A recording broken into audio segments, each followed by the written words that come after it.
నమస్తే భయ్య, మీ పేరు? నా పేరు సుధీర్ కుమార్ సార్. నమస్తే సార్. సుధీర్ కుమార్ గారు, మీది ఏ ఊరు సార్? నాది నేటివ్ వచ్చేసి నందికొట్కూరు సార్, గణపురం జిల్లా. ఓకే సార్, మీరు ఇప్పుడు ప్రజెంట్ ఏం చేస్తున్నారు? నేను ఎస్జిటి సార్, గోనెగండ్ల మండలం.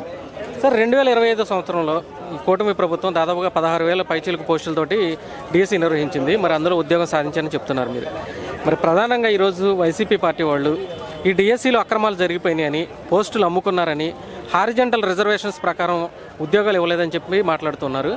మరి నిజంగానే మీరు డబ్బులు పెట్టి ఈ ఉద్యోగాలు కొనుక్కున్నారా, లేదా కష్టపడి మీరు ఉద్యోగం సాధించారు?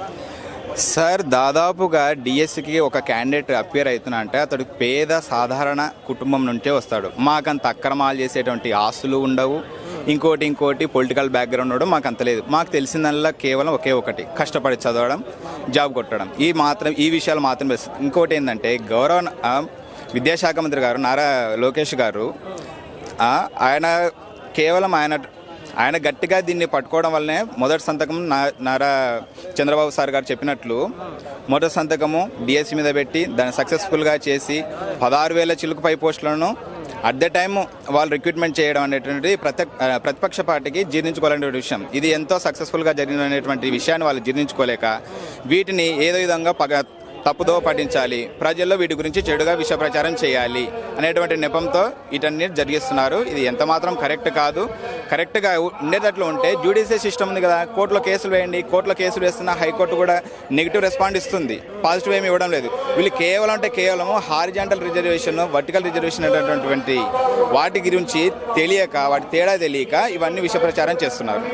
సో మరి మీరు అన్నట్టుగా ఈ హారిజాంటల్ రిజర్వేషన్స్ ప్రకారం ఉద్యోగాలు కల్పించారా? డెఫినెట్లీ సార్, అందులో ఏమాత్రం డౌట్ లేదు. హారిజాంటల్ మరియు వర్టికల్ రిజర్వేషన్ ప్రకారం మాకు ఉద్యోగాలు కల్పించారు. మేము 7 ఏళ్లుగా ఒకే తాటి మీద ఎక్కడికి పోకుండా కేవలం వీటి మీదనే మేము డిపెండ్ అయ్యి వీటి మీద ప్రిపేర్ అయినందుకు మాకు దక్కిన ఒక గొప్ప ఫలితం. వీటికి మేము గవర్నమెంట్కి ఎప్పుడు కృతజ్ఞత భావం కలిగి ఉంటాం మేము. సార్, మరి దీనిలో స్పోర్ట్స్ కోటా అని, ladies quota, ex army quota, అలానే ఫిజికల్ హ్యాండిక్యాప్డ్ వీళ్ళకి సంబంధించిన కోటాలు కూడా ఉన్నాయి. వాళ్ళ కోటా ప్రకారం ఉద్యోగాలు ఇచ్చారా? అదే సార్, ఇదే చెప్తున్నది. హారిజాంటల్ రిజర్వేషన్ అనేది వాళ్ళు అర్థం చేసుకోలేక, ఇంతకుముందు ఓన్లీ వర్టికల్ రిజర్వేషన్ మాత్రం వాళ్ళు అర్థం చేసుకున్నారు. హారిజాంటల్ ఇంక్లూడ్ అయినప్పుడు అందరికి సమన్యాయం జరిగింది. ఆ సమన్యాయం అనే విధానంని వాళ్ళు అర్థం చేసుకోలేక లేనిపోయినటువంటి విష ప్రచారాలు మొత్తం వాళ్ళు కల్పిస్తున్నారు. సార్, మరి మీ మాటలు వింటుంటే పారదర్శకంగా ఈ ఎగ్జామ్ అనేది నిర్వహించారు, మేము కష్టపడి చదువుకుంటేనే ఉద్యోగాలు వచ్చినాయని చెప్పి మీరు మాట్లాడుతున్నారు. దాదాపు 7 సంవత్సరాల నుంచి ప్రిపేర్ అవుతుందని చెప్పారు. మరి ఇప్పుడు వీళ్ళు చేస్తున్న ఈ ఆరోపణలు చూస్తుంటే డిఎస్సిని రద్దు చేస్తాము, మేము ఉద్యోగాలు పీకేస్తామని ఇలా మాట్లాడుతుంటే మీకు ఏమనిపిస్తుంది? అసలు అది చాలా హేయమైనటువంటి చర్య సార్. అది ఆయన యొక్క ప్రభుత్వ హయాంలో జరిగినటువంటిది, ఈయన ప్రభుత్వంలో జరిగినటువంటి ఒక ఈర్ష్య ప్రభావంతో ఆయన ఇలా మాట్లాడుతున్నాడని నాకు వ్యక్తిగతంగా అనిపిస్తుంది. ఎలా అంటే ఆయన ఉన్నప్పుడు ఆయన ఒక వ్యాఖ్యానించారు, నేను వచ్చిన వెంటనే మెగా డిఎస్సి ఇస్తాను, 23,000 పోస్టులు ఇస్తాను అని చెప్పాడు. కానీ చిట్ట చివరికి వచ్చేసరికి 23,000 పోస్టులు పోగా 6,100 పోస్టులు ఏదో తూతు మంత్రంగా ఇచ్చేసి అప్పటికప్పుడు ఎగ్జామ్ పెట్టాలని చెప్పేసి అదంతా ప్రచారము అవి చేసేసి సో అదంతా బెడిసి కొట్టింది. ఆ బెడిసి కొట్టడం వల్లనే ఆయనకి రావాల్సిన సీట్లు వచ్చేసినాయి. ఆ సీట్లు రావడం వలన ఆయన మరి ఇంకా పొలిటికల్గా మరి ఏమనుకున్నారేమో ఇదంతా జరిగేలోపు జీర్ణించుకోలేకపోతున్నారు. సక్సెస్ఫుల్గా 16,000 పోస్టులు at a time notification in టైంకి వేయడము, తర్వాత రిజల్ట్ ఇన్ టైంకి వేయడం, రిక్రూట్మెంట్ ఇన్ టైంకి జరగడం అనేటువంటిది డిఎస్సి చరిత్రలో ఎప్పుడు లేదు. సో ఇంత పకడ్బందీగా పక్కాగా ఒక ప్లానింగ్తో డిఎస్సి రిక్రూట్మెంట్ అని జరిగినటువంటిది ప్రభుత్వానికి, ప్రతిపక్ష పార్టీకి ఎస్పెషల్లీ జీర్ణించుకోలేకపోతుంది. దానివల్ల ప్రజల్లోకి ఎలాగోలా విష ప్రచారం చేయాలి, వీటి మీద నెగిటివిటీని స్ప్రెడ్ చేయాలి. ఎందుకంటే దాదాపు పూర్తి అవగాహనతో మాట్లాడే వాళ్ళు చాలా తక్కువ మంది సార్. పూర్తి అవగాహన లేకుండా మాట్లాడేందుకు ఇవన్నీ ప్రజల్లోకి తీసుకెళ్తే వాళ్ళు ఏం చేస్తారు, పూర్తిగా తెలుసుకోరు, ఏదైనా చెప్పిందే వాళ్ళు నమ్ముతారు. ఆ విధంగా ఇలా జరుగుతుందని మేము అనుకుంటున్నాం సార్. సార్, మరి నిరుద్యోగ యువతకి రాజకీయ విమర్శలు కావాలా, లేదంటే ఉద్యోగ నోటిఫికేషన్లు త్వరగా వేసేసి ఈ రిక్రూట్మెంట్ అనేది త్వరగా పూర్తి చేయడం కావాలంటారా? రెండిట్లో ఏది ముఖ్యమంటారు వాళ్ళకి? సార్, నిరుద్యోగ యువత గురించి అసలు అది మేము అనుభవించినాం కదా సార్. మాకు తెలుసు 7 ఏళ్ల కష్టం అంటే. ఏదైనా సరే రాజకీయ కోణంలో తీసుకోకుండా అభివృద్ధికి తోడ్పడడానికి ఇప్పుడు మాకు కావాల్సింది ఏమిటి? ఉద్యోగాలు. నోటిఫికేషన్లు ఇవ్వండి, ఉద్యోగాలు ఇవ్వండి, పకడ్బందీగా వాటిని ఎగ్జామ్ పెట్టండి, రిక్రూట్మెంట్ చేయండి. మాకు అదే కదా కావాల్సింది. ఇది పర్సనల్ ఈగోకి, పొలిటికల్ ఈగోకి పోయి చేసుకొని ఏం లాభం సార్? సో మరి కష్టపడి సాధించిన ఉద్యోగుల మీద ఇటువంటి ఆరోపణలు చేయడం వారి యొక్క ఆత్మగౌరవం దెబ్బతీసే చర్య అంటారు. ఇది ముమ్మాటికి ఆత్మగౌరవాన్ని దెబ్బతీసేటువంటి విషయమే సార్. దీన్ని కూడా మేము ఖండిస్తున్నాము. సో మరి ఈ డిఎస్సి ద్వారా ఉద్యోగాలు సాధించినటువంటి అభ్యర్థులకు కానీ సో ఇప్పుడు డిఎస్సి కోసం ప్రిపేర్ అవుతున్న అభ్యర్థులకు కానీ మీరు ఏం చెప్పాలనుకుంటున్నారు చివరికి? చివరిగా అంటే ఏం లేదు సార్, దయచేసి మీరు చేయలేదు, ఈ ప్రభుత్వం చేసిన దాన్ని అప్రిసియేట్ చేయకపోగా ఇటువంటి విష ప్రచారాలు దయచేసి చేయొద్దు. మీరు ఒకవేళ భవిష్యత్తులో చేయాలనుకుంటే ప్రజల్లోకి తీసుకెళ్ళండి. ప్రజల్లోకి మేము కూడా ఉద్యోగాలు రిక్రూట్మెంట్ చేస్తాము, ఈ విధంగా పక్క ప్రణాళికతో చేస్తామని చెప్పేసి మీరు కూడా ప్రజలకు తీసుకెళ్ళండి. అట్లా మీరు వాటి మీద అవగాహన కలిగించండి. అంతేగాని ఏదో పక్కాగా వీళ్ళు పెట్టినారని చెప్పేసి ఈర్ష్యతో వీళ్ళ మీద విష ప్రచారం అనేది దయచేసి చేయొద్దు. నమస్తే సార్, మీ పేరండి? నా పేరు సుధాకర్ రెడ్డి, నేను కడప జిల్లా పులివెందుల నుంచి వచ్చినానండి. సార్ మీరు ఏం చేస్తుంటారు సార్ ప్రజెంట్? నేను ప్రజెంట్ పోరుమామిల్ల గవర్నమెంట్ హై స్కూల్లో తెలుగు ఉపాధ్యాయునిగా పనిచేస్తున్నాను.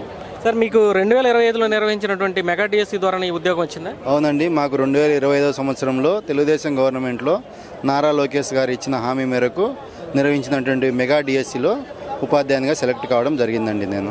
సార్ మరి ఈ మెగా డిఎస్సిలో అక్రమాలు జరిగినాయని, హారిజంటల్ రిజర్వేషన్స్ ప్రకారం ఉద్యోగాలు ఇవ్వలేదని, ఉద్యోగాలన్నీ కూడా డబ్బుల కోసం అమ్ముకున్నారని చెప్పేసి ఇప్పుడు ప్రస్తుతం ఉన్నటువంటి వైసీపీ పార్టీ వాళ్ళు ఆరోపణలు చేస్తూ ధర్నాలు కూడా చేస్తున్నారు. మరి మీరు ఏ విధంగా ఉద్యోగం సాధించారు? నిజంగా మీరు కష్టపడి చదివి ఉద్యోగం సాధించారా, లేదంటే డబ్బులతోటి ఉద్యోగం కొన్నారా? సార్ మేము మా జీవితంలో 5 సంవత్సరాలు కోల్పోయినాం సార్. 5 సంవత్సరాలు ఒక్క డిఎస్సి నోటిఫికేషన్, ఇదో డిఎస్సి అదో డిఎస్సి అని ఊరించినారు తప్ప ఒక్క డిఎస్సి నోటిఫికేషన్ లేదు. మేము 5 సంవత్సరాలు ఎంతో కష్టపడి అనంతపురం ఎస్కే యూనివర్సిటీ లైబ్రరీలో ఉంటూ చదువుకుంటూ ఒకసారి తినడానికి భోజనానికి డబ్బులు లేక కూడా ఇబ్బందులు పడిన రోజులు. అట్లా 5 సంవత్సరాలు మా జీవితాన్ని దారపోసి మేము డిఎస్సిలో కష్టపడి ఉద్యోగం సాధించడం జరిగింది. ఏమంటే వీళ్లకు హారిజంటల్ రిజర్వేషన్ మీద అవగాహన లేకుండా మాట్లాడుతున్నారు కాబట్టి ఇలాంటి ఆధారం లేని ఆరోపణలు చేస్తున్నారండి. సార్ మరి ఇందులో హారిజంటల్ రిజర్వేషన్స్ ప్రకారం ఉద్యోగాలు కల్పించారని మీరు అంటున్నారు. మరి ఇందులో ex servicemen quota, ladies quota, sports quota, physical handicapped quota ఇవన్నీ కూడా వాళ్ళ ఉద్యోగాలు వాళ్ళకే కేటాయించి వాళ్ళకే ఇచ్చారా, లేదా ఉద్యోగాలు అమ్ముకున్నారా సార్? హారిజంటల్ రిజర్వేషన్లో ఎవరి ఉద్యోగాలు వాళ్ళకే కేటాయించి ఇవ్వడం జరిగిందండి. స్పోర్ట్స్ కోటా 4%, 4% ఉద్యోగాలు వాళ్ళకి కేటాయించి ఇవ్వడం జరిగింది. కానీ దీనిలో ఎటువంటి అవకతవకలు జరిగినాయని మేము అసలు నమ్మడం లేదు కాబట్టి మేము ఇక్కడికి వచ్చి ధర్నాకు సంఘీభావం తెలియజేస్తున్నామండి మేము. మరి మీరు 5 years పాటు కష్టపడి చదువుకున్నాను, ఇంటికి దూరంగా ఉన్నానని చెప్పి అంటున్నారు. మరి ఈ నేపథ్యంలో ఇప్పుడు ఈ ఉద్యోగాలన్నింటినీ మేము వస్తే డిఎస్సి రద్దు చేస్తాం, హోల్డ్లో పెడతామని చెప్పేసి వాళ్ళు మాట్లాడుతున్నారు. మరి మీరు కష్టపడి చదివి ఉద్యోగాలు సాధించిన వాళ్ళకి ఈ మాటలు విన్న తర్వాత మీకు ఏమవుతుంది? మానసికంగా చాలా ఆందోళన చెందుతున్నాం మేము. ఎందుకంటే ఎంతో కష్టపడి 5 సంవత్సరాలు మేము ఉద్యోగం సాధించుకున్నాము. వీళ్ళు ఇలా మాట్లాడడం వల్ల మాలాంటి ఉద్యోగం సాధించిన అభ్యర్థులందరూ మానసికంగా ఎంతో ఇబ్బంది పడుతున్నారు. ఇప్పుడు అవకతవకలు జరిగిన చోటు కూడా ఏదో పేపర్ లీక్ అయింది, అమ్ముకున్నారు అని చెప్పేసి వాళ్ళు మాట్లాడడం మాకు ఎంతో బాధాకరం అండి.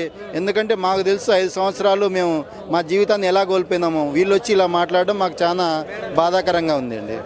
సార్ మరి ఈ యువత ఎవరైతే ఉన్నారో ఒకవేళ కనుక ఈ డిఎస్సిలో అక్రమాలు జరుగుంటే నిజంగా అక్రమాల గురించి కోర్టుకు వెళ్ళి పోరాడడం మంచిదంటారా, లేదంటే బయటకు వచ్చి రాజకీయ ఆరోపణలు చేయడం మంచిదంటారా? మేము నిరుద్యోగులకు తెలియజేయడం ఏముందంటే నెక్స్ట్ అక్టోబర్లో డిఎస్సి నోటిఫికేషన్ వస్తుంది.